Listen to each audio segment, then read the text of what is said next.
Poeziya dəqiqələri. Çıxış edir. Elməddin Cəfərov. Bu da qıraqdan köməkçilər olur. Elməddin bəy, buyurun. Bu şeir.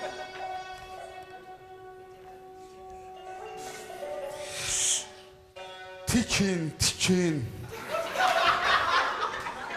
Tikin məni divarlara. Dəlik olum qaranlıqdan baxanlara, işıq olum uçanlara səmalarda. Qanad olum, selik olum ağızlardan axanlara. Yazın. Tikin, tikin, məbəd olum.